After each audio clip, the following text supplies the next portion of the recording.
अथ श्री साई सच्चरित्र अध्याय 3। श्री साई बाबा की स्वीकृति, आज्ञा और प्रतिज्ञा, भक्तों को कार्य समर्पण, बाबा की लीलाएं, ज्योति स्तंभ स्वरूप, मातृ प्रेम, रोहिला की कथा, उनके मधुर अमृतोपदेश, श्री साई बाबा की स्वीकृति और वचन देना। जैसा कि गत अध्याय में वर्णन किया जा चुका है, बाबा ने सचरित्र लिखने की अनुमति देते हुए कहा कि सचरित्र लेखन के लिए मेरी पूर्ण अनुमति है। तुम अपना मन स्थिर कर मेरे वचनों में श्रद्धा रखो और निर्भय होकर कर्तव्य पालन करते रहो। यदि मेरी लीलाएं लिखी गई तो अविद्या का नाश होगा और ध्यान व भक्ति पूर्ण श्रवण करने से दैहिक बुद्धि नष्ट होकर भक्ति और प्रेम की तीव्र लहर प्रवाहित होगी, और जो इन लीलाओं की अधिक गहराई तक खोज करेगा उसे ज्ञान रूपी अमूल्य रत्न की प्राप्ति हो जाएगी। इन वचनों को सुनकर हेमाड पंत को अति हर्ष हुआ और वे निर्भय हो गए। उन्हें दृढ़ विश्वास हो गया कि अब कार्य सफल होगा। बाबा ने श्यामा की ओर दृष्टिपात कर कहा, जो प्रेम पूर्वक मेरा नाम स्मरण करेगा मैं उसकी समस्त इच्छाएं पूर्ण कर दूंगा। उसकी भक्ति में उत्तरोत्तर वृद्धि होगी। जो मेरे चरित्र और कृत्यों का श्रद्धापूर्वक गायन करेगा उसकी मैं हर प्रकार से सदैव सहायता करूंगा। जो भक्तगण हृदय और प्राणों से मुझे चाहते हैं उन्हें मेरी कथाएं श्रवण कर संभवतः प्रसन्नता होगी। विश्वास रखो कि जो कोई मेरी लीलाओं का कीर्तन करेगा उससे परमानंद और चिर संतोष की उपलब्धि हो जाएगी। यह मेरा वैशिष्ट्य है कि जो कोई अनन्य भाव से मेरी शरण आता है, जो श्रद्धापूर्वक मेरा पूजन, निरंतर स्मरण और मेरा ध्यान करता है, उसको मैं मुक्ति प्रदान कर देता हूँ। अनन्याश्चिन्तयन्तो माम ये जनाः पर्युपासते तेषां नित्याभियुक्तानां योगक्षेम वहाम्यहम्। गीता 1 अध्याय श्लोक 22। जो नित्य प्रति मेरा नाम स्मरण और पूजन कर मेरी कथाओं और लीलाओं का प्रेम पूर्वक मनन करते हैं, ऐसे भक्तों में सांसारिक वासनाएं और अज्ञान रूपी प्रवृत्तियां कैसे ठहर सकती हैं। मैं उन्हें मृत्यु के मुख से बचा लेता हूँ। मेरी कथाएं श्रवण करने से मुक्ति हो जाएगी, अतः मेरी कथाओं को श्रद्धापूर्वक सुनो, मनन करो।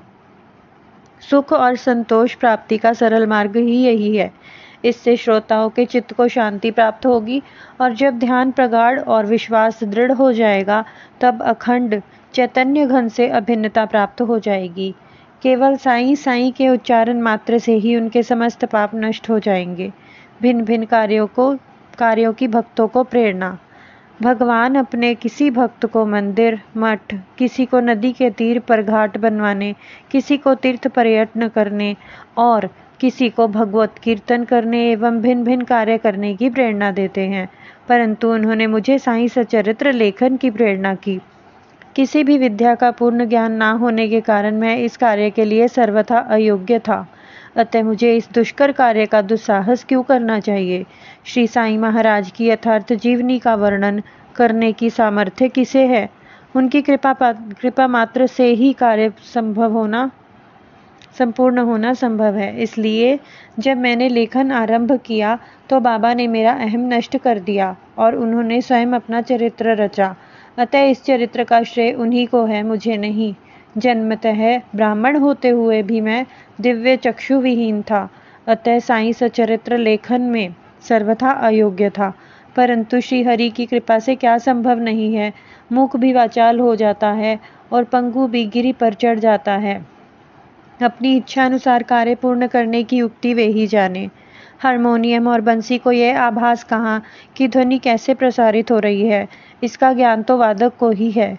चंद्रकांत मणि की उत्पत्ति और ज्वार भाटे का रहस्य मणि अथवा उद्धि ने ही वरन शशि कलाओं के घटने बढ़ने से ही विहित है। बाबा का चरित्र ज्योति स्तंभ स्वरूप। समुद्र में अनेक स्थानों पर ज्योति स्तंभ इसलिए बनाए जाते हैं जिससे नाविकों, चट्टानों और दुर्घटनाओं से बच जाएं और जहाज को कोई हानि ना पहुँचे। इस भवसागर में भी श्री साईं बाबा का चरित्र ठीक उपयुक्त भांति ही उपयोगी है। वह अमृत से भी अति मधुर और सांसारिक पथ को सुगम बनाने वाला है। जब वह कानों के द्वारा हृदय में प्रवेश करता है तब दैहिक बुद्धि नष्ट हो जाती है और हृदय में एकत्रित करने से समस्त कुशंकाएं अदृश्य हो जाती हैं। अहंकार का विनाश हो जाता है और बौद्धिक आवरण लुप्त होकर ज्ञान प्रकट हो जाता है। बाबा की विशुद्ध कीर्ति का वर्णन निष्ठापूर्वक श्रवण करने से भक्तों के पाप नष्ट होंगे। अतः यह मोक्ष की प्राप्ति का सरल साधन है।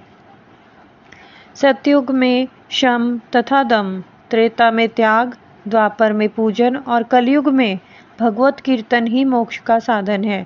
यह अंतिम साधन चारों वर्णों के लोगों को साध्य भी है।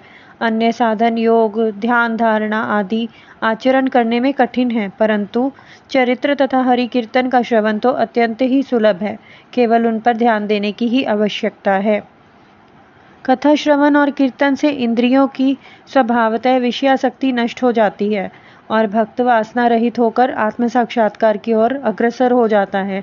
इसी फल को प्रदान करने के हेतु उन्होंने सच्चरित्र का निर्माण कराया। भक्तगण अब सरलता पूर्वक चरित्र का अवलोकन करें और साथ ही उनके मनोहर स्वरूप का ध्यान कर गुरु और भगवत भक्ति के अधिकारी बने तथा निष्काम होकर आत्म साक्षात्कार को प्राप्त हों। साईं सचरित्र का सफलतापूर्वक संपन्न होना, यह है साईं महिमा ही समझे। हमें तो केवल एक निमित्त मात्र ही बनाया गया है। मातृ प्रेम। गाय का अपने बछड़े पर प्रेम सर्वविदित है। उसके स्तन सदैव दुग्ध से पूर्ण रहते हैं और जब भूखा बच्चा स्तन की ओर दौड़कर आता है, दुग्ध की धारा स्वतः प्रवाहित होने लगती है। उसी प्रकार माता भी अपने बच्चे की आवश्यकता का पहले से ही ध्यान रखती है और ठीक समय पर स्तनपान कराती है। वह बालक का श्रृंगार उत्तम ढंग से करती है, परंतु बालक को इसका कोई भान ही नहीं होता। बालक के सुंदर श्रृंगार आदि को देखकर माता के हर्ष का पारावार नहीं रहता। माता का प्रेम विचित्र, असाधारण और निस्वार्थ है, जिसकी कोई उपमा नहीं है। ठीक इसी प्रकार सद्गुरु का प्रेम अपने शिष्य पर होता है। ऐसे ही प्रेम बाबा का मुझ पर था और उदाहरणार्थ वह निम्न प्रकार का था। सन 1916 में मैंने नौकरी से अवकाश ग्रहण किया। जो पेंशन मुझे मिलती थी वह मेरे कुटुंब के निर्वाह के लिए अपर्याप्त थी। उसी वर्ष की गुरु पूर्णिमा के दिवस मैं अन्य भक्तों के साथ शिरडी गया। वहां अन्ना चिंचिनकर ने स्वतः ही मेरे लिए बाबा से इस प्रकार प्रार्थना की, इनके ऊपर कृपा करो। जो पेंशन इन्हें मिलती है वह निर्वाह योग्य नहीं है। कुटुंब में भी वृद्धि हो रही है, कृपया और कोई नौकरी दिला दीजिए ताकि इनकी चिंता दूर हो जाए और ये सुखपूर्वक रहें। बाबा ने उत्तर दिया कि इन्हें नौकरी मिल जाएगी, परंतु अब इन्हें मेरी सेवा में ही आनंद लेना चाहिए। इनकी इच्छाएं सदैव पूर्ण होंगी। इन्हें अपना ध्यान मेरी ओर आकर्षित कर अधार्मिक तथा दुष्ट जनों की संगति से दूर रहना चाहिए। इन्हें सबसे दया और नम्रता का बर्ताव और अंतःकरण से मेरी उपासना करनी चाहिए। यदि ये इस प्रकार का आचरण कर सके तो नित्यानंद के अधिकारी हो जाएंगे। रोहिला की कथा। यह कथा श्री साईं बाबा के समस्त प्राणियों पर समान प्रेम की सूचक है। एक समय रोहिला जाति का एक मनुष्य शिरडी में आया। वह ऊंचा, पूरा, सुदृढ़ एवं सुगठित शरीर का था। बाबा के प्रेम से मुग्ध होकर वह शिरडी में ही रहने लगा। वह आठों प्रहर अपनी उच्च और कर्कश ध्वनि में कुरान शरीफ के कलमे पढ़ता और अल्लाह अकबर के नारे लगाता था। शिरडी के अधिकांश लोग खेतों में दिन भर काम करने के पश्चात जब रात्रि में घर लौटते तो रोहिला की कर्कश पुकारें उनका स्वागत करती थी। इस कारण उन्हें रात्रि में भी विश्राम नहीं मिल पाता था, जिससे वे अधिक कष्ट और असुविधा का अनुभव करने लगे। कई दिनों तक तो वे स्तब्ध रहे, परंतु जब कष्ट असहनीय हो गया तब उन्होंने बाबा के समीप जाकर रोहिला को मनाकर इस उत्पात को रोकने की प्रार्थना की। बाबा ने उन लोगों की इस प्रार्थना पर ध्यान दिया। इसके विपरीत गांव वालों को आड़े हाथों लेते हुए बोले कि वे अपने कार्य पर ध्यान दें।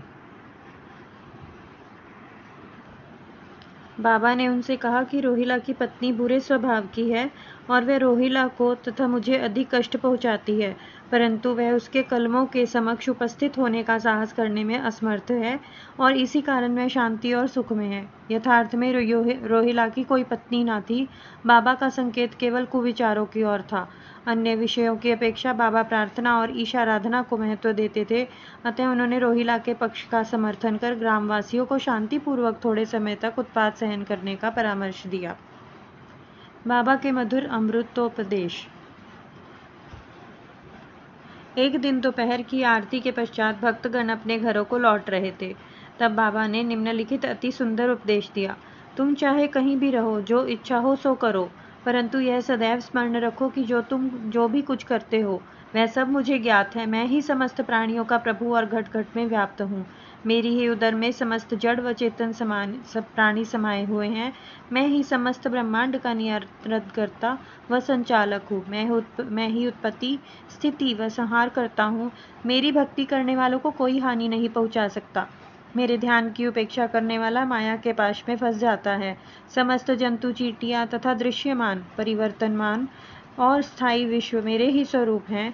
इस सुंदर तथा अमूल्य उपदेश को श्रवण कर मैंने तुरंत यह दृढ़ निश्चय कर लिया कि अब भविष्य में अपने गुरु के अतिरिक्त अन्य किसी मानव की सेवा न करूंगा। तुझे नौकरी मिल जाएगी। बाबा के इन वचनों का विचार मेरे मस्तिष्क में बारंबार चक्कर काटने लगा। मुझे विचार आने लगा, क्या सचमुच ऐसा घटित होगा?